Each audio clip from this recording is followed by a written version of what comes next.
Peace, everybody. This is your host, Akeem L. From Hindsight Radio, the information station changing the nation. As you know, I have a show every Tuesday, 7 p.m., blogtalkradio.com blogtalkradio.com/hindsight 2020. I will leave the link to that in the chat later on after I do this video. Okay, I'm doing a video, the Constitution of the United States. That's what I'm doing it on. And specifically the portion about the president and the election process. And what does the Constitution say about this? Because right now we have the media saying Joe Biden is the president-elect. This is how they're talking about it. And I want to show you what is really going on. I'm not what I believe or my opinion. I want to show you what's really going on. And what brought me to this was I was watching a video by this by the brother Van Jones. Good brother. I like his content. I was just watching one of his content on Busta Rhymes, The Messy Truth show he's got. He was interviewing Busta Rhymes. Actually, it was a good interview. You need to go look at that because he went into the part about fathers and black fathers and those relationships, and I definitely could identify with that. But he did this video: what if a U.S. presidential candidate refuses to concede after an election? Now, I just want to keep this one thing. I'm not one of them people that like to beat up on people and their opinions or their thoughts about things. The brother is very respectable. He knows what he's talking about. But there's some things we will defer on, far as, how he looks at it and how I look at it. Overall, I think the content was good information for people because there's a lot of things about that Constitution and how things really work that we assumed was the truth, and it's not. We assumed because based on we saw things happening. And specifically the part about a concession speech. This is, he had his opinion on it, and I got my opinion on that, And y'all already know how I am. I'm not going to sit here and put videos of my face up and talk to you. I could do that. What I put up is the actual documents that I'm speaking on so that you can see what I'm reading and grasp what I'm talking about. So let's go to page 20. I think it's 20. Yeah. And that is, or 21, maybe. Yeah, 21. That's Article 2 of the United States Constitution. And it starts off with the executive powers, and it breaks down the presidency and how that really works. And if I have time, I might go over to the 14th Amendment and break down some stuff. I think I did.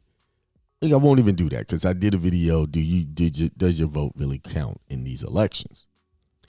Now, the assumption is always that,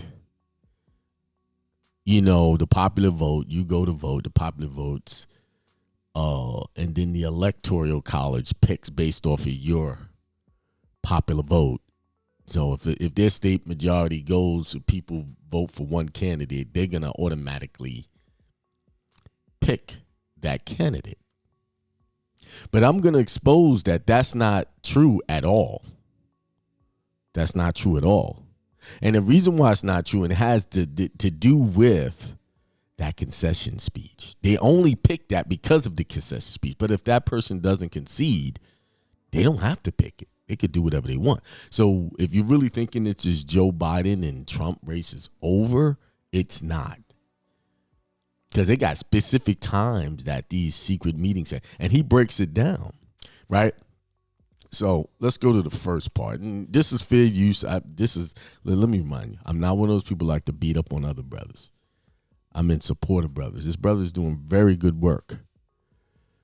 But I need this video to show you some things he's saying versus what the Constitution is saying. And but majority of what he's speaking on is on point. But where we defer is the concession part.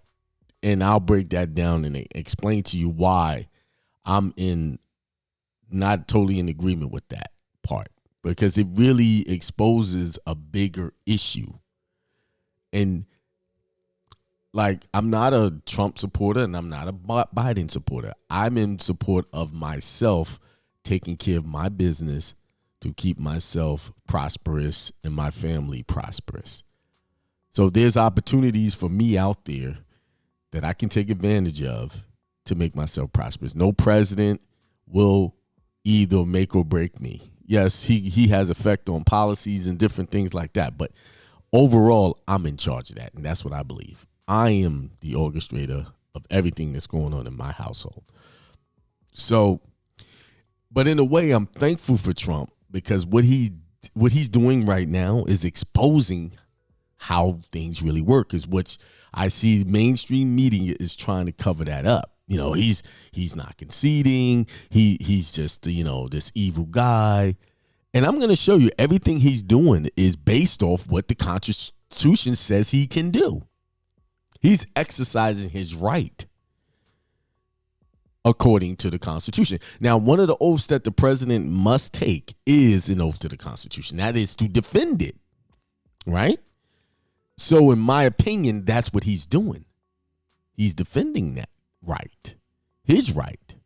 And I would say to you, people who have these ideas, let's forget about the Constitution and follow a tradition that has nothing to do with the Constitution, which is the concession speech thing. That has nothing to do with the Constitution because it doesn't say that. That concession speech, it's not in there. It doesn't say anything about that. That, to me, is something that they set up as a routine good old boy system, if you want to go there. But let's listen to this first part real quick. Here we go. That we never talk about. All right, hang on. Let me. Loopholes that shock me, I guarantee will shock you, and could determine. Let me stop this music real quick. That I was playing that in the background. Let's go. Here we go. Go back to this here. Let's stop right here. All right, let's go. Here we go. Constitution that we never talk about, and I've discovered some legal loopholes that shock me, I guarantee will shock you. And now here he's using the term legal loopholes. Is it a loophole or is it a legal, lawful way of doing things? I don't consider it a loophole. I consider it, this is what the facts say. This is what the Constitution says. Before I even let him finish that statement, let me go here. This is what the Constitution says. Let's read Article 2, Section 1. The executive powers shall be vested in a president of the United States of America. He shall hold his office during the term of 4 years, and together with the vice president chosen for the same term, be elected as follows. Right? I'm reading the Constitution. This is a copy of it. This is not the original one. And then, it has notes here. He says this clause provided the title of the chief executive and defined the term of office. It says nothing about reelection. George Washington established a two-term tradition, which was not broken until Franklin D. Roosevelt won a third and fourth term. The 22nd Amendment now limits presidents to 2 terms. So prior to them creating the 22nd Amendment, a president could run as much as he want. But as a tradition, George Washington said he would do, he did a 2-term tradition, and everybody followed that tradition. But it was not written in as hard law in the Constitution until they made the amendment, the 22nd Amendment, right? So that goes back to this tradition of concession speech, in which he speaks about a little bit later on, right? Here we go.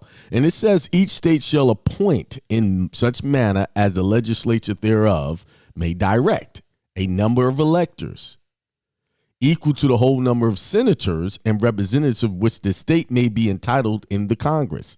But no senator or representative or persons holding an office of trust or profit under the United States shall be appointed and electors. So these are the electors for president, right? And it says the Constitution established an electoral college as a compromise between direct popular election of the president and election by Congress. The method of selecting electors was left to the states. Electors are now chosen by popular vote. So what it's telling you is who you're really voting for is electors to elect the president. When you go to those booths on that local level, who you're sending off down into DC, into Congress, these senators and House of Rep, all of these people, these are the people that have the power to control who's going to be president or vice president. So as you'll see later on, this is really not over because we still got December, and I'm going to read it, right? And it says the electors shall meet in their respective states and vote by ballot for two persons, of whom one at least shall not be an inhabitant of the same state with themselves. And they shall make a list of all the persons voted for and of the number of votes for each. They're telling you who what their job is right there. The electors shall meet in their respective state. It doesn't say anything about you, where you're meeting at these polling booths and all of this stuff. It says nothing about that, right? And for the number of votes for each, which list they shall sign and certify and transmit sealed to the seat of the government of the United States. So they got these election board people who certify votes, and then they send it to the secretary. Come on, this is telling you what happens. They shall sign and certify and transmit sealed to the seat of the government of the United States. Directed to the president of the Senate. The president of the Senate shall, in the presence of the Senate and House of Representatives, open all certificates, and the vote shall then be counted. So wait a minute. We got all these voting people doing all this stuff, but this is telling you who's doing all the counting here, where this is supposed to work. The persons having the greatest number of votes shall be president if such number be a majority of the whole number of electors appointed. And if there be more than one who have such majority and have an equal number of votes, then the House of Representatives, so if they basically have a tie, then the House of Representatives shall immediately choose by ballot one of them for president. And if no person have a majority, then from the 5 highest on the list, the said House shall in like manner choose the president. But in choosing the president, the vote shall be taken by states, the representatives from each state having one vote. They're saying the representative from each state has one vote, right? A quorum for this purpose shall consist of a member or members from 2/3 of the states, and a majority of all the states shall be necessary to a choice. In every case, after the choice of president, the person having the greatest number of votes of the electorate shall be the vice president. But if there should remain 2 or more who have equal votes, the Senate shall choose from them by ballot the vice president. So when you're reading this here, sounds nothing like what you were taught or assumed. And all you got to keep in mind, all of your information comes from mainstream media or hearsay. Someone told you how it worked. Most people have not read this. Okay? All right, and I'm going to stop right there. Let's go back to this video. And I need you in mind, this is not a beat up on this brother. This is a very good guy. This stuff he's doing. But we have a difference on how I see things. I just want to show you what this Constitution is saying based on what Trump is doing, because the media keeps saying he refuses to concede. He's making baseless claims and stuff like that.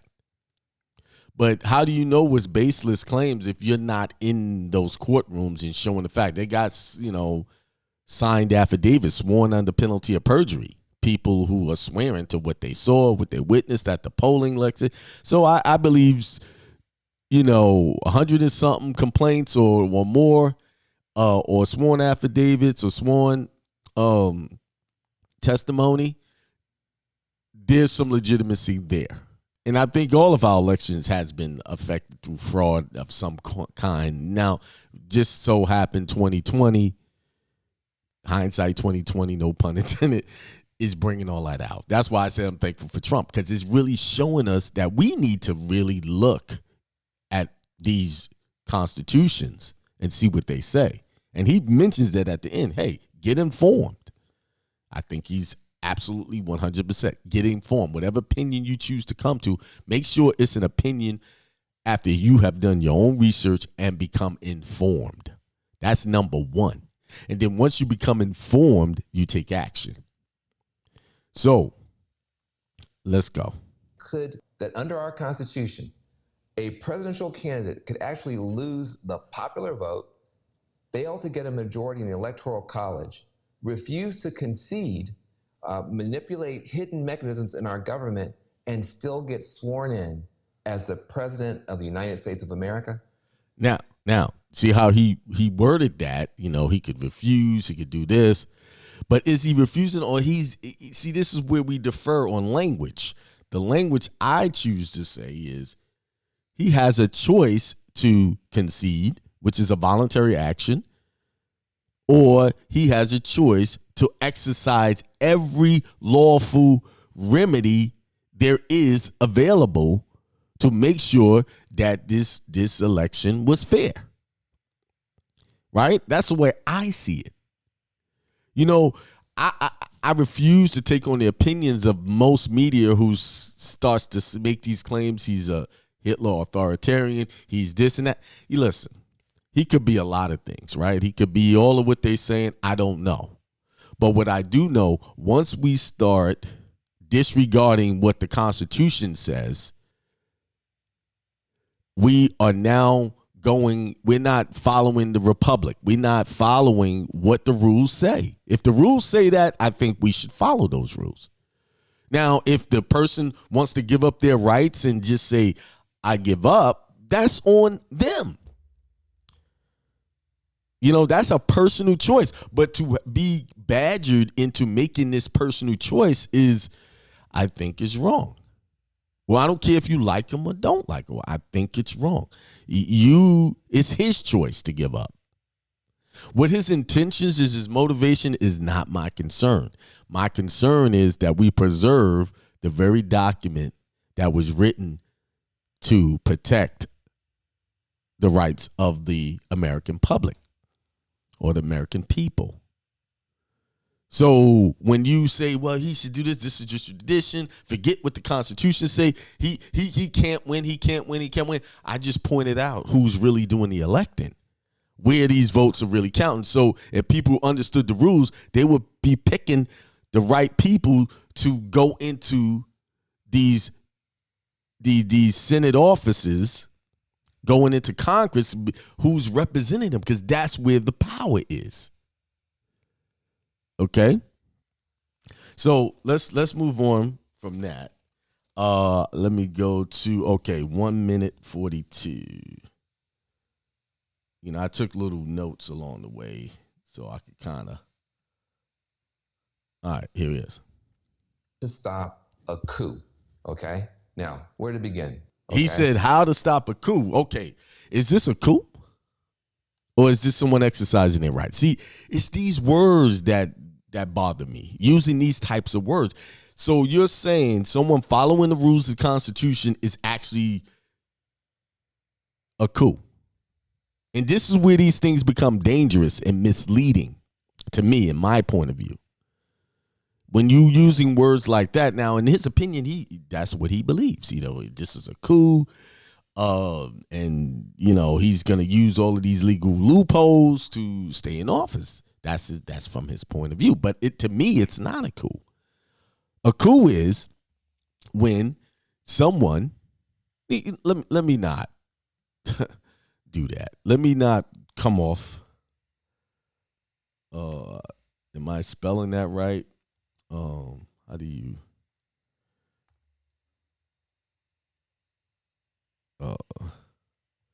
You know, I'm not the greatest on. I just used the word, but I never had to spell it. What is it? Let me. You know, I guess the best way to do this is what is a coup. And usually that'll come up. No, I know it. Okay, I could be spelling it. I don't know. I doubted myself. It's a coup. It's COUP. I thought so. It's not how it sounds. Coup. All right, in politics, there it is. In a coup, it is the military, paramilitary, opposing political faction that deposes the current government and assumes power, whereas the pronunciamiento, the military disposes the existing government and installs ostensibly civilian government. So, by what he's saying in this definition, that doesn't even apply. Why? Because he is a duly elected official. Trump is the president of the United States. That's a fact, right? Okay. Until January and they install a new president and he's confirmed and he's sworn in, Joe Biden is not the president right now. So this is not a coup by this definition. This is why you got to go and look at things and make comparisons to what people are saying. See, we are programmed to just listen to people's words and then run with it, right? And we do that. I've done that plenty of times, but I've learned the hard way not to do that, because you could be running right into a burning building and don't even know it. You could be running symbolically, spiritually into a burning building of information, because really what is being done right now is people are trying to program you not to pay attention to the Constitution and the rules and follow these traditions that weren't even right, and for whatever reason, these people in the past, because I remember there was a problem with the Al Gore election, and he conceded. He didn't push through, So that's what he said there. And here it is. Let's go to this other one. We're gonna move forward here. Democracy is not in the Constitution at all. It's not in the law at all. It's actually just a little tradition. It's a little custom. And yet, this one voluntary gesture is one of the main reasons that you almost never have riots and bloodshed and strife after a U.S. election. What I'm talking about is a concession speech. All right, let's stop right there. So he's saying a tradition, a voluntary action on a person who's running for office to give a concession speech. And which was interesting, he put it in the context to stop people from fighting, bloodshed. It's his way. If you keep going, I'm not going to play it all the way through. You could go back to the video. Very good information. Go and listen to this. I'll put the link to it in my description. So he associated violence with President Trump not giving a concession speech and not following his due process. One of the guarantees of the Constitution is due process of law. I could go fumble through this U.S. Constitution, but I always like to go to constitutions that I'm familiar with, and you need to get familiar with the constitutions of your state. Okay? Let's look at this. Look at these Bill of Rights that you have. It's always in the Declaration of Rights. What's your rights? What are they? Now, you don't have constitutional rights. You have rights protected by the Constitution. You have unalienable rights protected by the Constitution. You never took an oath to this document. Some of you haven't. If you're a police officer, you work in the courts, you have. And you have taken the oath to defend this Constitution first and foremost. Defending means you will fight for it. You will die for it. And I think a lot of people who have taken these oaths don't look at it that deep. They don't look that this is something that they are supposed to die for, to make sure that the principles of these documents are upheld to its highest regard.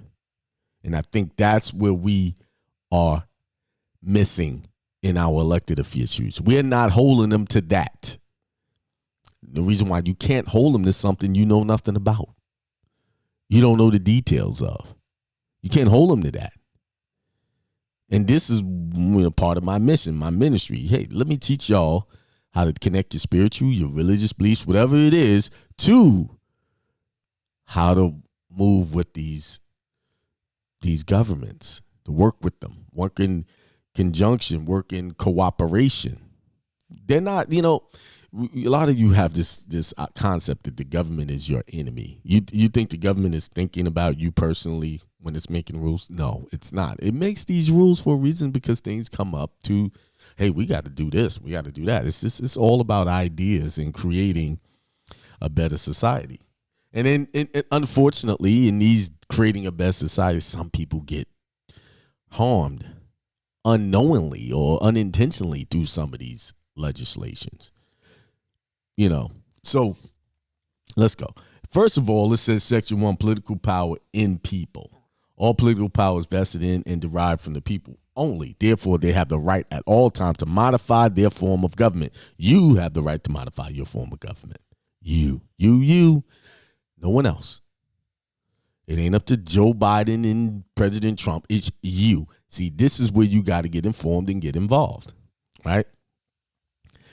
Then it talks about religious freedom, something I always talk about, but I want to get down to Section 3 of this Constitution. It says privileges and immunities, due process, equal protection of law. The privileges and immunities of citizens of this state and of the United States under this Constitution shall not be abridged. Now, we're saying the citizens of the state of South Carolina and of this United States under this Constitution shall not be abridged. Now, this is something that no one ever pays attention to. It's telling you that you could be a state citizen and a United States citizen. So you don't have to be, you could be one or the other, or one and the same.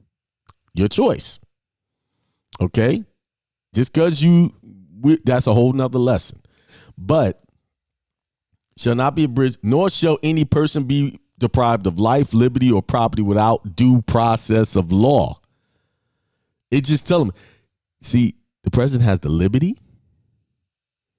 to do what he's doing, because he has the right to due process of law. Nor shall any person be denied the equal protections of law. So he's seeking the protection of the laws, the Constitution, to maintain his presidency. It's a game, right? If I'm playing chess has rules. Now, if I want to, and chess is one of those games that you can just concede when you feel like you don't have any more moves. Your partner got it. You could just shake it off, or you could play it to the end until it is literally shown that you lost. But that's the choice of the person. That's etiquette. And chess players are taught that. They're taught that, hey, at a certain point, it is good for you to concede. He doesn't have to, out of respect. He doesn't have to. That's just they say a gentleman's approach, or, rule. Being a gentleman, or, a woman, a gentle lady. I don't want to leave the ladies out. But he still has the right to move forward. And I want to make that clear before we start taking up our opinions and saying that he's wrong. He is not wrong. He is not wrong according to the law. You could have your emotional opinions about it, but your emotional opinions don't count. The letter of the law is spoken here. Okay?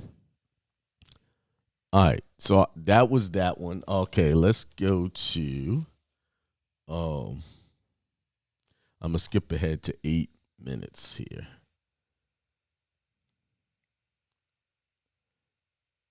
Right here.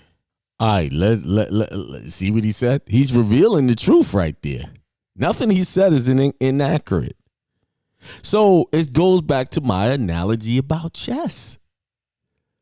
See, y'all could call this man dumb if you want to, and he's this and that, but he is definitely playing his pieces all the way to the end.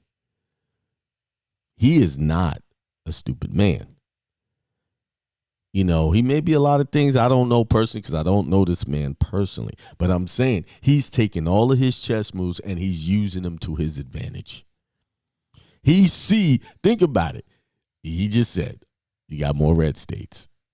And that, and the reason why Democrats even get in office because they have, you know, if they do it by the electoral college, there's more representatives or electors in those different states. You know, some places got 32.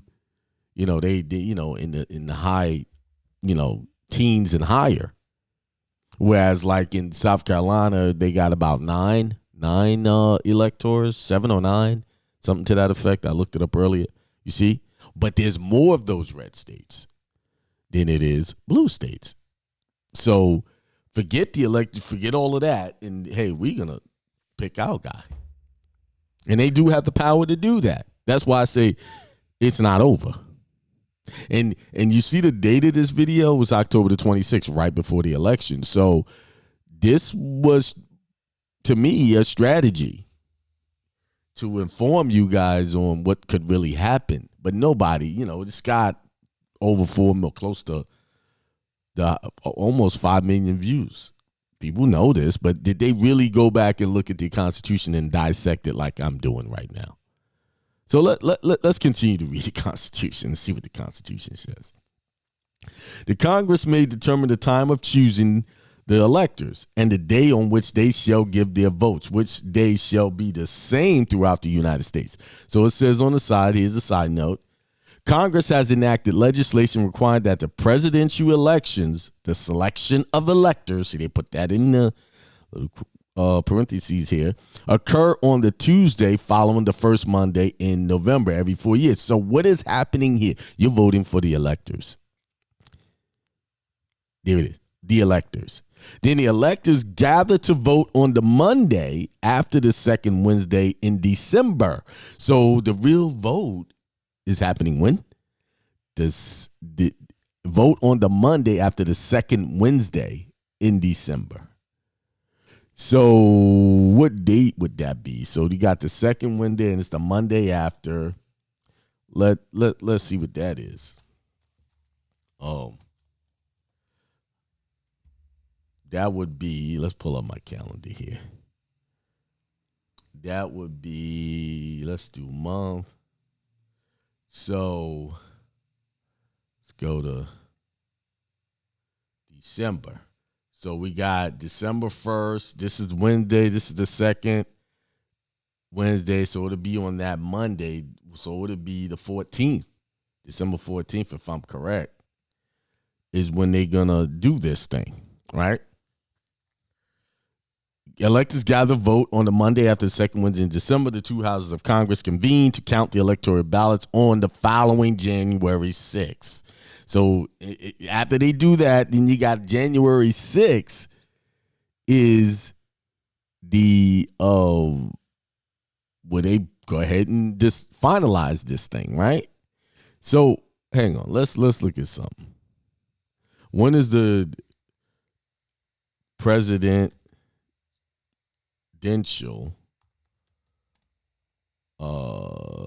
inauguration 2021. So that's January 20th. So that's all of that is in line, January 6th, and then they inaugurate the planet. So you know, it's in line with what's going on. Now, inauguration of Joe Biden. See how they got this written down like it's all set in stone now. And I just read, this is misleading. I just read that it had, you know, that this is what really happens, right? This is what's really going on. And so let's keep going. Then it says, no person except a natural born citizen or a citizen of the United States at the time of the adoption of this Constitution shall be eligible to the office of president. Neither shall any person be eligible to that office who shall not have attained to the age of 35 years and been 14 years a resident within the United States. All right. Then it says this clause requires that in order to take the oath of office, a president must be 35, a resident within the United States for 14 years, and a natural born citizen. This last requirement raises the question of whether someone born to American parents outside of the United States would be eligible to hold the office. See, that's it. It shows you. It shows you what the rules are here. So I have a few more snippets I want to go over. Okay, I did that. And I just wanted a couple of things that was said here that down. Nobody's going to risk a constitutional crisis to save somebody who is super unpopular. Right. But if the race is close, all bets are off. And then the fight could continue long. So he keeps using these constitutional crises. It's a constitutional crisis. I don't see it as a constitutional crisis. It's just him enforcing his rights, basically. And he did say some good things, like he said here. Let's go here. A number of progressive organizations are already working hard to warn Americans about this growing threat to our democracy. Some organizations you could look into and research for yourself. Choose democracy. Now he keeps saying that that's a growing threat to democracy. This has been these rules have been in place, for a long time. It's not a threat. It's just using the rules, and I got to keep enforcing the rule. I read you the rules, and I gave you clips of what he's saying. If you want to see the full context of what he's saying, go to that video and watch it. Don't just take my word on what I'm saying. I could miss something. Who knows? But what I'm saying is, how can it be a crisis? A constitutional crisis is when people are disregarding the Constitution. For instance, when someone concedes, they disregard the Constitution and say, I'm going to give up. Even though the Constitution says he can push for it. That's the constitutional crisis. See, when you really listen at this whole thing, what is really being pushed is this. Be a gentleman, concede. The popular vote says they don't want you in office, and we should go with that and just concede like everybody else did. You just do what everybody. Follow the crowd and do that. That's the gentleman thing to do. But the rules say this is what you can do. So being a gentleman and not a gentleman is a matter of opinion and perspective. Because really, he's really saying what is really being said here is follow the good old boy system. We got this system. You concede, my boy get in, and you go on and, we'll look out for you later. We'll make sure. That's what these are the back room deals. Because really what's happening is your guy really getting in office. I know it's being purported that, your vote is is getting there and making a president. But this thing there's nothing in the Constitution that says that your vote is the actual vote that gets the president in there. It says the vote for the electors. And how it's spun on the media is that your popular vote, then those electors go pick based off of your popular vote. And I just read, that's not the same as what I just read to you. And if I really want to enforce this or hit this thing a little home, let's leave some of these amendments here to the Constitution.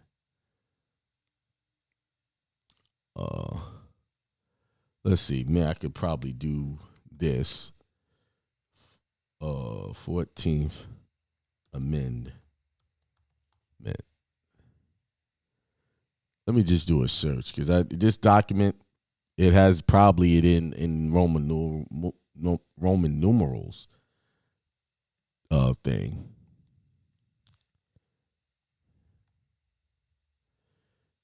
And, you need to read this because this Constitution also talks about where the power of the government really lies. It really does in Section 8. I think it's Section 8 of Article 2. Let's go back. I got to touch on that too. I can't leave without showing you that. See, these are the things they're not reading to you. This is the things they're not showing you. And President shall be the commander in chief, blah, blah, blah. That's a good read too. He shall have power to do all of these things. The you read the power of the president, you'll see that this game is not over at all. You see what I'm saying? All right. Let's go. Because I was reading this thing. It might be, I always forget what article it's in where it talks about the power of the government. By this time, I done read this document so many times. I should. Okay, we in the amendments. Okay, let's read the 14th Amendment since we are there.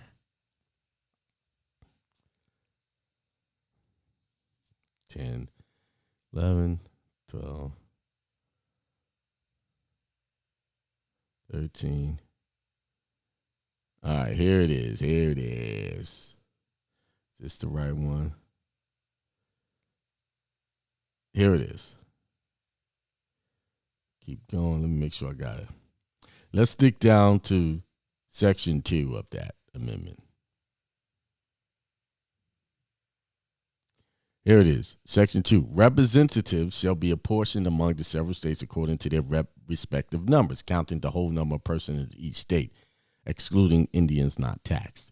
But when the right to vote at any election for the choice of electors for president and vice president of the United States, representatives in Congress, the executive and judicial office of a state, or the members of legislature thereof, is denied to any male inhabitants of such state being 21 years of age and citizens of the United States. Then they some trickery here, or in any way abridged except for participation in rebellion or other crime, the basis of representation therein shall be reduced to the proportion in which the number of such male citizens shall build the whole number of male citizens 21 years of age in such state. They yo, I just read it. It showed you. You're voting for electors. That's what you're voting for, to vote on your behalf. Okay? Then they got this, they talk about this Dred Scott case here in the same amendment that took place in 1868. But I wanted to show you. Let's do this. Oh.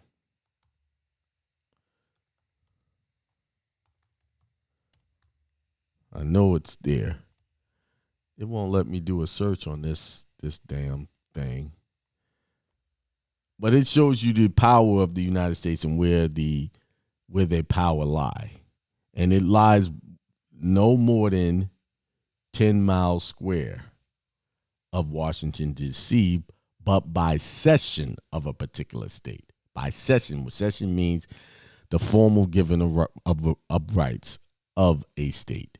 You didn't know that your state gave up rights to be a part of the United States. They gave up certain rights. Here, we give up our sovereignty to the United States. And that in the same way they gave up their citizens. This is where, the Tao taxing thing come in play. But we won't get into all of that. But there you have it. I'm still trying to locate this thing before I get off, because that's a very powerful part of the Constitution that most people, because it shows you what the Congress power is. When it comes to, this could be it. I might have it here. I might have it. It was at the top. No money shall be drawn, no title of nobility, no state shall enter a treaty, no state shall without the consent of the Congress, no state. These all talking about what the states can and can't do as long as they are part of this union. Yeah, there it is. There's that baby right there. So it's in Article 1. I always forget that. Now, Article 1. These are all what the legislative branch powers are. And it says Article 1 to provide for calling forth the militia to execute laws of the Union, suppress insurrections, and repel invasions. To provide for organizing, arming, and disciplining the militia, and for governing such part of them as may be employed in the service of the United States, reserving to the states respectively the appointment of the officers and the authority of training the militia according to the discipline prescribed by Congress.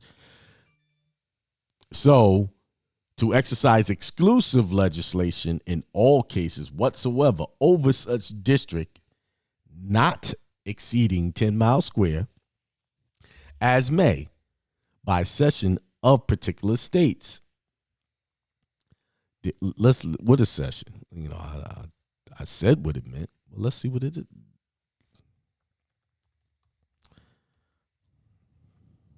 The formal giving up of rights, property, or territory by a state. So they're giving up the right, your rights and property, territory by a state, for the sake of the legislature. I just read that, right? That's what it says. And they only have exclusive jurisdiction in the District of Columbia, unless a state formally gives up its rights. And that's a whole nother conversation. So, with that being said, you draw your own opinion. Get informed, like the brother said. He says be informed. But I wanted to show you everything Trump is doing is protected by the Constitution. There's nothing he's doing that's wrong. Him giving up to a concession speech is his choice. All right, with that being said, that's it. Remember, every Tuesday, 7 p.m. Eastern Time, the Truth Tuesday show with Akeem L. blogtalkradio.com/hindsight 2020. And I will put the link in the chat. I hope this helped you understand, sidestand what is really going on. And once you understand what's really going on, is a certain degree of freedom in that. All right, peace.